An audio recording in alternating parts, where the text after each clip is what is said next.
Yo, what's going on everyone? It's TK and today I'm bringing you a defensive base that has been defending amazingly for me. And we're gonna see how many 1 stars this base actually got. So without any further ado, let's dive in. Alright, first attack we have the Root Rider Valkyrie, of course, and I'm actually bringing you 2 Root Rider Valkyrie spam on this base, and you're gonna see what happens, man, honestly. And this is the base design. Now, this is not originally from me, it's not my traps, it's my friend Amir Reza. He, I believe, put it on his channel as well, but it was like, a week ago or something. So we're gonna go ahead with that siege barracks and then the spam, of course, everything in Warden, mini Warden, Valkyries. This player didn't actually do that much of a funnel. Now I'm gonna give you the example of a good funnel as well, so don't worry, we're not getting all noobs. But no, I'm not saying this guy is a noob, but still, we're gonna go ahead with that overgrowth spell. Maybe that was a bit too early. Some people might argue. Me personally, I don't know how to use the overgrowth with the spam attacks. I don't really see like why would you overgrowth right now, maybe not later, I don't know. But maybe those guys who know, use it and know it well. Now, the ricochet cannons on this base are the key to the defense because they are very much to the side.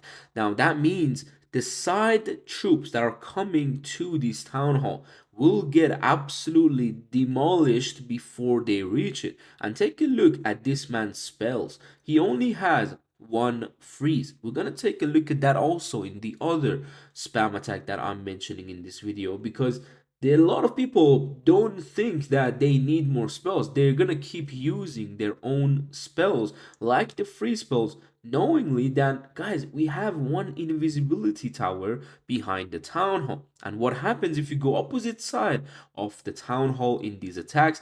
It means you're going to eventually activate the invisibility before you take out the town hall because it's in front of you. So now the king goes to the outside, queen is inside that invisibility range, and she's down. Now the king doesn't have any comeback or access to go to the town hall, and simple as that, we got our first 1 star. Now I'm gonna show you one of like the best results I had in a Legends Day in Town Hall 16. But yeah, there's gonna be a tip I'm gonna give you at the end of the video, so make sure you stay tuned for that because it's an important one to know about Town Hall 16 and how to defend in this meta. But let's go to the next hit and see what strategy they used. We're here with a queen charge attack and the twin hawks. Now, I wanted to bring the queen charge firstly because a lot of people might think like it's easy to queen charge the topside town hall, which in some cases it might not be, and this is that case. So baby drag on the right side with that flame flinger. That flame flinger is actually gonna get some decent value on the right hand side. But I'm here to show you this guy was actually quite good in queen charge, I believe, because of the way he knew he need to wall break a bit early for the queen to open that gap that is between the warden and the king. That gap getting open is gonna give her queen a better time. But take a look at the buildings that are on the outside of the town hall compartment, the wizard tower and the cannon. Those are 1 tile away from the walls. Now, you might be saying, what does that mean in base building? Well, that simply just means the queen has to go a bit outside to reach them. She doesn't have to be on the wall, but the right side cannon will go down. But look, she went around the wall to reach that wizard tower. If the wizard tower was connected to the wall, she didn't need to go like that. She would have just jumped inside or a bit close to the wall and go inside for the town hall. But now, look at that invisibility. This is gonna get a bit juicy because it's going to get activated, and she's in the rage spell. The ricochet cannon demolished the wall breaker. It's not even a raged ricochet cannon, so the wall breaker is not going to make it if you do that. And this wall break, because of the queen's platform, wouldn't really give that access to the queen to any other compartment, except he wall breaked it perfectly to give one wall break open for the queen to go to the monolith. But here we have the triple ice golem CC, and by this time you can already see there's only 1 minute on the clock, so the attack is getting slowed down horrendously, and you can see now he's taking the risk to go from the opposite side. Now, a true Legends player will know This is something that people have to do in order to get some of those triples. They need to take the risk or hold the royal champion. But this player really didn't want to like hold the champion. He wanted to go for the 3-star. He thought he could go through the triple multi-inferno, double bomb tower, and double scatter shot with a full Tesla farm.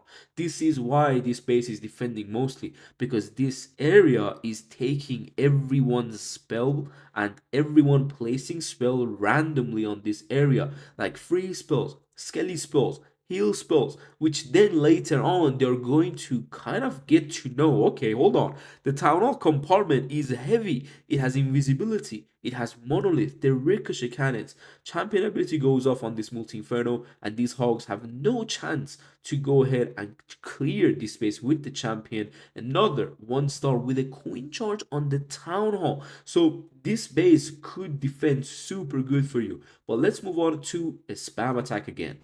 Okay, spam again with the Root Rider and the Valkyries. Now, this army has a lot of different spell, like I would say combos, but something that is really cool about this base is the triple multi-inferno. There is a lot of this army combination that they have a lot of skelly spells, which they can't really use it because the triple multi-inferno is demolishing all the skellies. But this player is actually doing a decent job on the funnel of this base. Witches and P.E.K.K.A.s on the left. Queen jumped to the outside, unfortunately, my queen. So she's going to go down. But the ricochet cannon is what is going to demolish the funnel for the left side. So watch that as well with one of the corner of your eyes.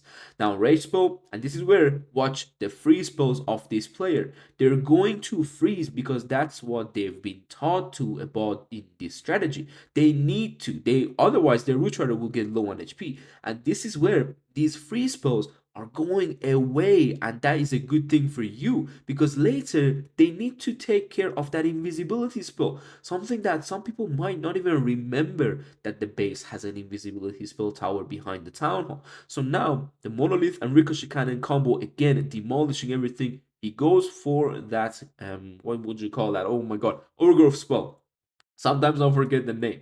Now we got the champion on the right side going through that base, going to get me like kind of that value hopefully with that enemy kill down, enemy hero kill down. But let's see. Ricochet Cannon, my champion. Oh my god, she's very low. But you can see the fox. It actually makes sure the champion is kind of visible for a lot longer. Now again, the multi-archer tower, monolith, and the ricochet cannons demolishing this area, and he has no spells. This is what I mean. The entrance of this base does a lot of damage, so people tend to take those free spells into that entrance, forgetting about this back end, thinking that the overgrowth will be enough for them to freeze these defenses, but it never will. That's the thing, it never will. Now guys, again, as I said, stay tuned for the end because I'm gonna give you something, a very realistic thing that not maybe other creators tell you, or when someone bringing a base video tells you, but it's just the way Town Hall 16 is. So I will tell you what that is as well. But let's move on to the next hit, which is going to be a Zap Lolo attack. And I'm going to give you the reason why I don't do Zap Lolo and, well, what happens in that attack as well. So let's see how this king is actually going to take down this Town Hall. I don't think so, guys. There's an invisibility and the king is dead. So yeah, that's it for that, man. That's it for that. We do have one more skelly trap behind the town hall in case these, overgrowth spells run out and something is in the, middle of the base. But let's see what the Zap Lolo player did. Okay, let me put this on 4 times and then with the 1 time. We got the Lolo with the Zaps. Okay, Zap Lolo. He has 7 lightnings. Now, they take the 7 lightnings to be able to take down the scatter shots. So, I believe he's going to go for a scatter and the multi-inferno on this attack. But take a look at how slow he's planning. Like, this is what I mean. There's a lot of zap value too on this base with the multis and the exo, the multis and the scatter, the archer towers and the ricochet cannons, or the monolith and the invisibility and the archer towers. It's a lot of zaps. So that means the attackers who are doing the zap lolo will have a lot of time thinking about their plan with the zap. They have no plan for the Sui. Their entire maybe 25 seconds will go to the zap. And where do I zap? How do I zap? This is good, this is bad. And then you can see the Sui will go wrong eventually. This is the good thing about Legends, and some players don't understand it. Some bases are giving you the zap value by purpose, so the attacker takes time thinking about what to do. That means they're losing time on their Sui plan. So queen going to the top side is a mistake. It shouldn't have been like that. But that's just the way the base is. The 9 o'clock and the 3 o'clock compartments, they have so many outer buildings and trash buildings that is really hard to kind of funnel. Now the king is not going in either, but he's going to go in with the Lalo. And guys, take a look. He has a blimp. But look at the sweepers. Now you might be saying, well, let's just freeze the sweepers till the blimp reaches the town hall, because yeah, if you do that, you're not taking down the town hall, because Zap Lolo only has 2 freeze spells. This is the problem as well with the Zap Lolo. If you freeze the sweeper, he cannot freeze the invisibility tower, because the blimp will damage the multi-archer tower, so the invisibility tower will go off before the blimp even reaches the town hall. This is why you can't even blimp this base from a far side. You need to very blimp it from the sides, which means eventually, if you want, you can switch the tornado traps to put it on the sides of the base for a more like Zap Lolo approach from the sides with the blimp. But you see how the base is, every aspect of the base is defending for each other. That's how it makes it a good base for Town 16. Now, as I said, stay tuned for the end of the video, and I will tell you a very realistic thing about the defense in Town 16. And that is, if you get a good defense just like this, look, double 1 stars, the ones that I showed you, we got, 2-star defense from a Root Rider attack, 1 star, 1 star, again a 2-star from a Queen Charge Root Rider. These are all can happen, and these guys' trophies are high as well. Like, this was early in Legends, but still a lot of people are getting tripled. But this doesn't mean that this can happen.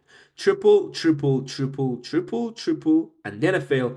Again, triple, triple, triple, triple, and a fail. And this is a new base I'm running today. So the yesterday's defense is the same exact base. I'm gonna show you if you don't believe me, right? Like, let's go to this, right? This is yesterday, and it's the exact same base. So, and it could be exact same army, but Tano 16 is just the way it is. Like, you might get lucky with 1 or 2 1-stars, but don't look for 4 1-stars. This is not something I wanna like kind of make you understand. Like, 4 1-stars in the day is an unbelievable defense with the spam or just this meta currently.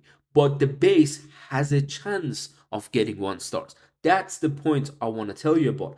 If a base has a chance of getting a 1-stars, it's a very good thing to run, because 1-star is all it takes for you to get plus in the Legends. I mean, I got a very big plus on this 1-stars, but still, like, when of course we went to these 3-stars, we got a -1 yesterday. So it's not the worst case, but you already got a big, huge plus to reach the -1. So if your base, the first day, like this exact base you're gonna copy, defends like this, don't worry, run it tomorrow. I'm telling you, trust me on that. Run it another day. Trust me, you get more defenses. Just because the Legends is like that, it's unpredictable, and we just try to bring you the bases that basically have the highest chance of getting a 1-star. These triples, maybe they could have been 1-stars. Maybe it was the last minute. I'm not gonna go through all the triples, but you're seeing how many Root Rider attacks there is. Look at this. This army is nearly exactly the same as this one.